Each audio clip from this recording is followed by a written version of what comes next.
नमस्कार, कैसे हो आप सब? आई होप कि आप सभी अच्छे होंगे। मैं Sangeeta from learn hub, the learning platform जहां पढ़ सकते हैं math science SST absolutely free at learnhub.com।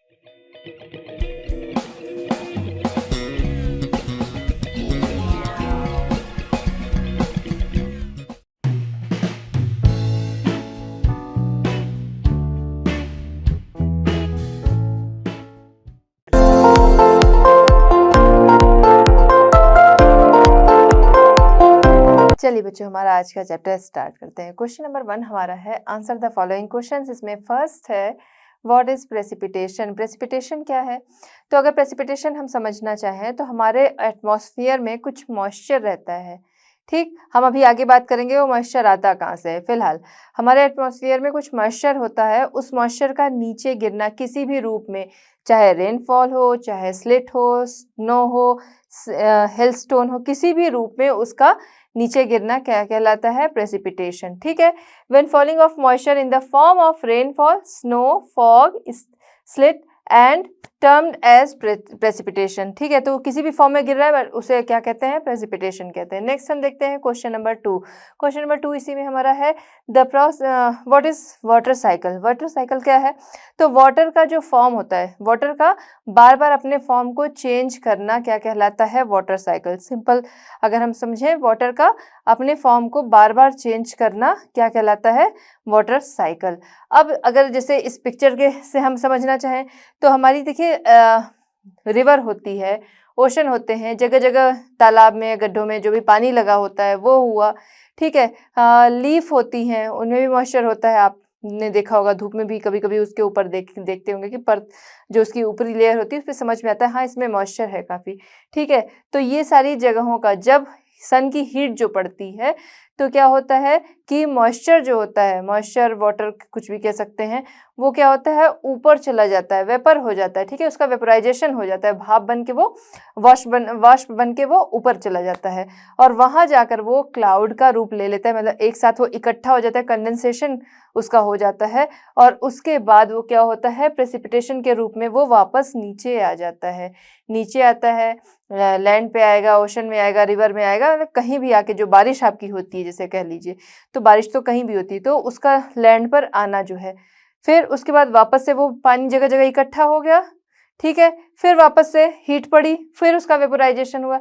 यही क्या है? यही है वाटर साइकिल। ठीक है, यहाँ मान लीजिए ओशन है या फिर रिवर है, वो क्या हुआ? पहले एवोपरेट हुआ। ठीक है, वो वाष्प के रूप में एवोपरेशन हुआ, एवोपरेट हुआ, ऊपर गया, फिर कंडेंसेशन का रूप उसने लिया, फिर उसके बाद वो प्रेसिपिटेशन के रूप में वापस नीचे आ गया। तो देखिए जहाँ चला था वहीं इकट्ठा हो गया, ऐसा नहीं कि वहीं इकट्ठा हो गया, वो तो कहीं का भी मॉइस्चर आया है वो बारिश के रूप में आ गया, लेकिन फिर से वो वापस नीचे आ गया। अब यहाँ से फिर हीट पड़ेगी, फिर वो क्या होगा? ऊपर जाएगा। ठीक है, वेपर होगा, वेपराइजेशन होगा, कंडेंसेशन, फिर प्रेसिपिटेशन। तो ये साइकिल जो है वो चलती रहेगी। तो इसी को क्या कहते हैं? इसी को कहते हैं water cycle. The process by which water continuously change. ठीक है, कंटिन्यूअली बार बार वाटर जो है उसका चेंज होना, its form and circulates between ocean, atmosphere and land is known as the water cycle. ठीक है, वाटर का जो है वो बार बार चेंज होना, अपने फॉर्म को चेंज करना, या फिर वाटर का बार बार चेंज होना, और ये चेंजेस कहाँ होते हैं? एटमॉस्फेयर, ओशन, लैंड, इन सब के बीच में वाटर का फॉर्म जो है उसका चेंज होना बार बार क्या कहलाता है? वाटर साइकिल कहलाता है। चलिए बच्चों देखते हैं क्वेश्चन नंबर 3। क्वेश्चन नंबर 3 हमारा है what are the factors affecting the height of the wave. Wave की हाइट को अफेक्ट करने वाले फैक्टर्स बताने हैं। तो सबसे पहले विंड।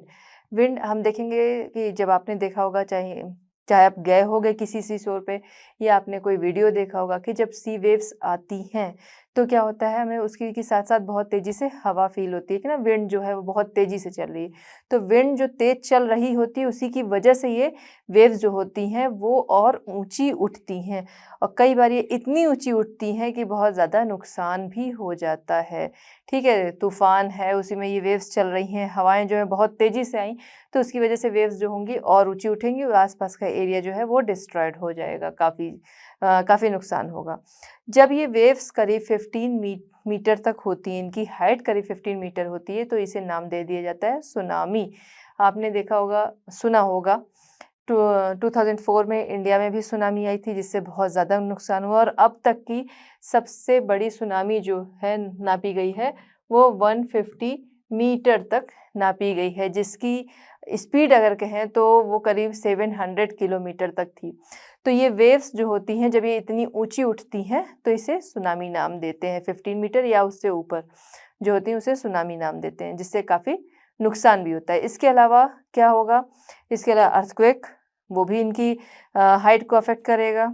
ठीक है, वॉल्केनिक एरप्शन है, अंडर वाटर लैंडस्लाइड। ठीक है, वाटर है, जैसे ये कोई लैंड हो गई, ठीक है, ये लैंड है, ये यहाँ वाटर है, ये वाटर है। वाटर जितनी गहराई में जाएंगे, जितनी भी गहराई यहाँ पे होगी, जितना भी डीप होगा ये ओशन वगैरह कुछ भी है, तो यहाँ पर जब हम देखेंगे तो हमें लैंड मिलेगी।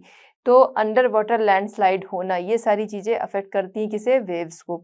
नेक्स्ट हम देखते हैं फोर हमारा है विच factors affect the movement of the ocean water. Ocean water के मूवमेंट को अफेक्ट करने वाले फैक्टर्स बताने हैं।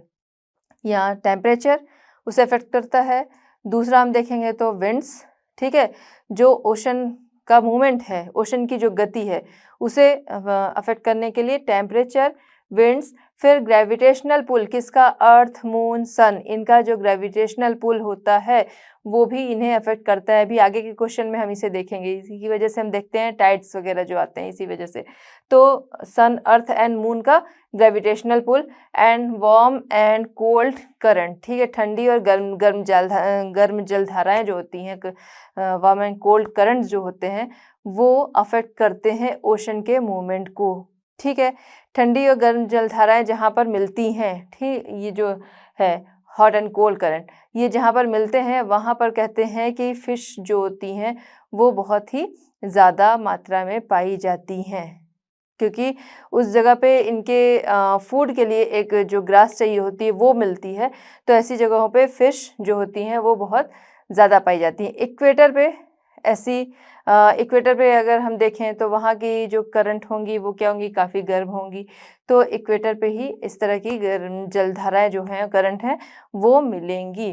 ठीक है, तो फैक्टर्स हमने देख लिया, temperature, winds, gravitational pull of the sun, earth and moon, warm and cold currents etcetera, ये सारी चीज़ें क्या करती हैं, ओशन के मूवमेंट को अफेक्ट करती हैं। चलिए बच्चों देखते हैं क्वेश्चन नंबर 1 का फिफ्थ क्वेश्चन यहाँ पर है, what are tides and how are they caused. ठीक है, टाइड्स क्या होते हैं और वो क्यों बनते हैं। तो टाइड्स क्या होते हैं पहले हम ये समझेंगे। तो टाइड्स क्या होते हैं, rhythmic rise and fall of ocean water twice in a day called tides. ठीक है, ओशन वाटर का रिदमिक राइज एंड फॉल मतलब लगा नियमित रूप से दिन में 2 बार ओशन वाटर का ऊपर उठना और गिरना क्या कहलाता है, टाइड कहलाता है। ठीक है, रिदमिक राइज एंड फॉल किसका, ओशन वाटर का, ट्वाइस इन अ डे कहलाता है टाइड। अब ये टाइड बनते क्यों हैं, अगर इस पे आते हैं तो ये टाइड्स इसलिए बनते हैं, अर्थ सरफेस पे ग्रेविटेशनल पुल किसका, सन एंड मून का, अर्थ सरफेस पर सन एंड मून का ग्रेविटेशनल पुल जो होता है उसकी वजह से टाइड्स बनते हैं। अब अगर हम इसको पिक्चर से समझना चाहें तो ये हमारी अर्थ हो गई, मून हो गया, सन हो गया। ठीक है, डिस्टेंस देखेंगे तो मून जो है वो अर्थ के ज़्यादा करीब है, मून अपने ऑर्बिट में अर्थ के अराउंड घूम रहा होता है। ठीक है, इतनी चीज़ें आपको क्लियर है। अर्थ मून एंड सन है, ठीक, अपने ऑर्बिट में घूम रहा है। एक पोजीशन ऐसी आती है कि जब ये तीनों एक दूसरे के सामने में होते हैं। ठीक है, जब ये तीनों एक सीध में होते हैं।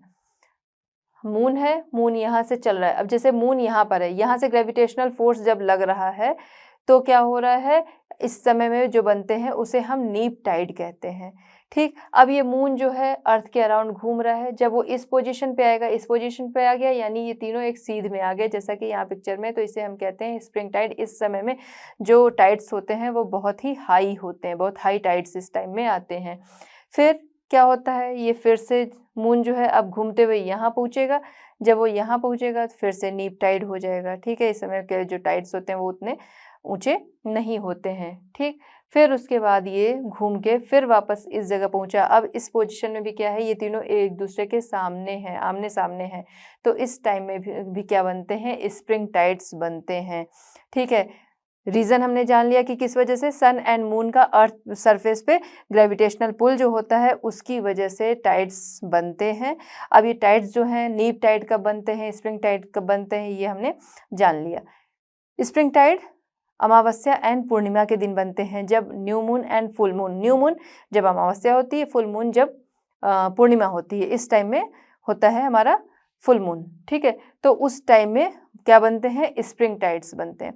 नेक्स्ट हम आते हैं व्हाट आर ओशन करंट्स। और ओशन करंट्स क्या होते हैं, तो ओशन करंट्स ओशन सरफेस पे डेफिनेट डायरेक्शन में वाटर स्ट्रीम का बहना क्या कहलाता है, ओशन करंट्स कहलाता है। ठीक है, ocean currents are streams of water flowing constantly on the ocean surface in definite direction. Definite direction में ओशन सरफेस पे डेफिनेट डायरेक्शन में कॉन्स्टेंटली लगातार वाटर स्ट्रीम का बहना, जल की धाराओं का बहना क्या कहलाता है, ओशन करंट कहलाता है। और ये ओशन करंट जो होती हैं वो ठंडी और गर्म दोनों तरह की होती हैं।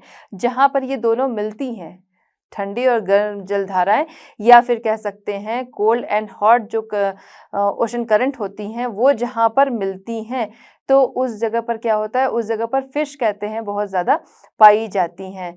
ठीक है, कुछ गर्म जलधाराएं होती हैं, ओशन करंट होती हैं, और कुछ ठंडी ओशन करंट होती हैं। जहाँ पर ये मिलती हैं वहाँ पर फिशेस जो होती हैं वो बहुत ज़्यादा पाई जाती है, क्योंकि उनका एक फूड जो होता है प्लैंकटन, वो वहाँ पर पाया जाता है। ठीक है, तो ये हमने समझ लिया कि ओशन करंट क्या है। चलिए बच्चों, अब हम देखते हैं क्वेश्चन नंबर 2। क्वेश्चन नंबर 2 हमारा है गिव रीजंस। इसमें फर्स्ट है ocean water is salty. Ocean water salty होता है, क्यों? तो ओशन वाटर इसलिए सॉल्टी होता है क्योंकि उसमें काफ़ी मात्रा में सॉल्ट डिजॉल्व रहता है, इस वजह से ये सॉल्टी होता है। और इसमें मैक्सिमम जो मात्रा होती है वो जो हम खाने में यूज़ करते हैं सोडियम क्लोराइड, उसी की होती है। ठीक है, अब यहाँ पे सॉल्ट जो इसमें डिजॉल्व है वो आता कहाँ से है?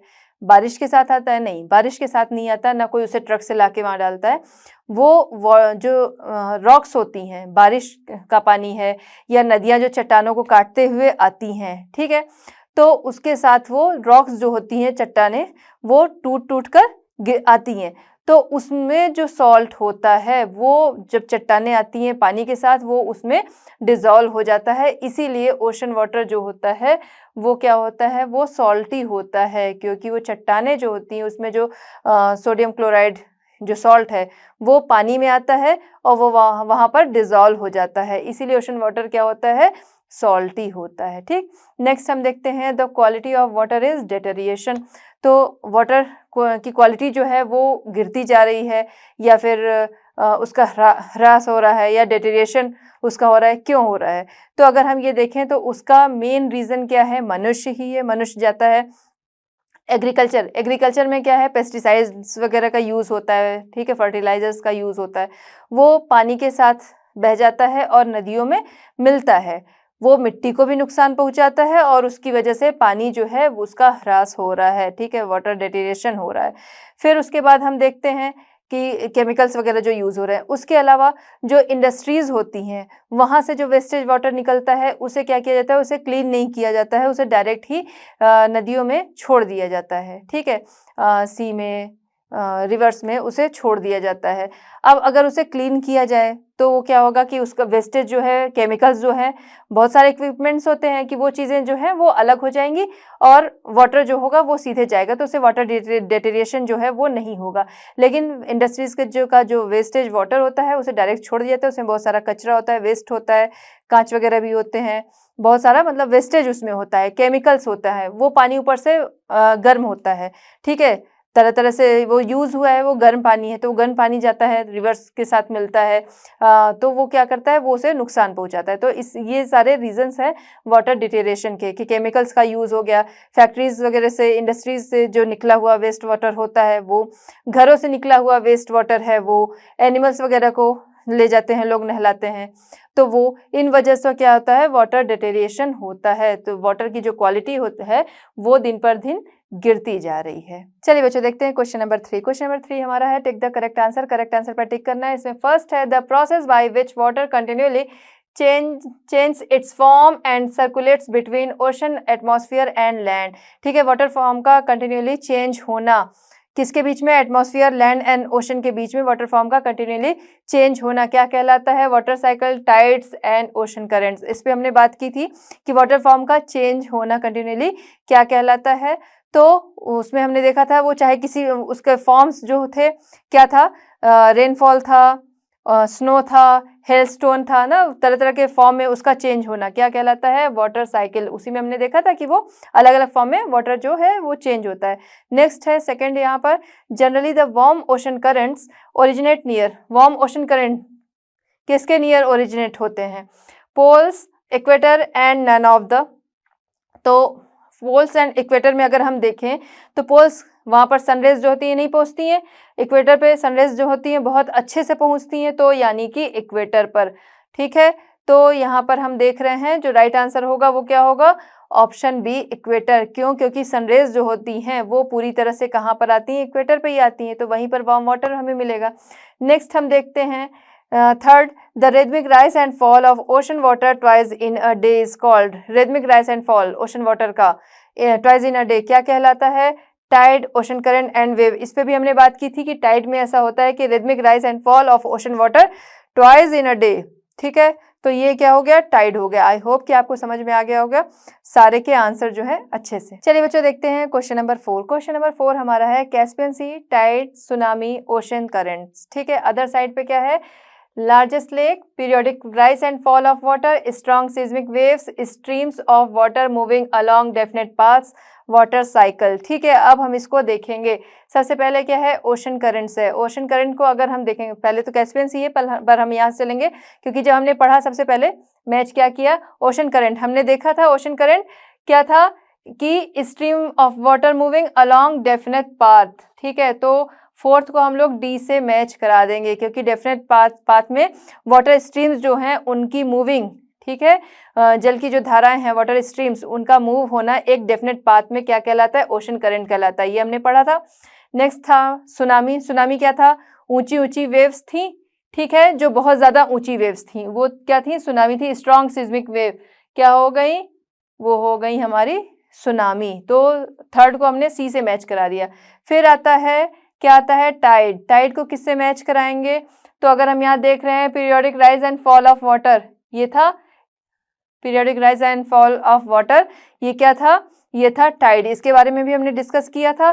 फिर है कैस्पियन सी इधर हमारा, और इधर देखेंगे तो largest lake and water cycle. तो कैस्पियन सी जो है वो लार्जेस्ट लेक है, वाटर साइकिल तो वो नहीं है, ये आपको पता ही है, और वैसे भी ये लार्जेस्ट लेक है। तो इसे हमने मैच करा दिया ए से, और यहाँ पर हम देख रहे हैं कि सारे ही एक दूसरे से मैच कर रहे हैं, सब एक दूसरे की सीध में ही है। तो बच्चों इस तरह हमारा ये चैप्टर होता है कंप्लीट। मिलते हैं नेक्स्ट चैप्टर नेक्स्ट सॉल्यूशंस के साथ at Learno Hub. Learno Hub free है पर बेस्ट है।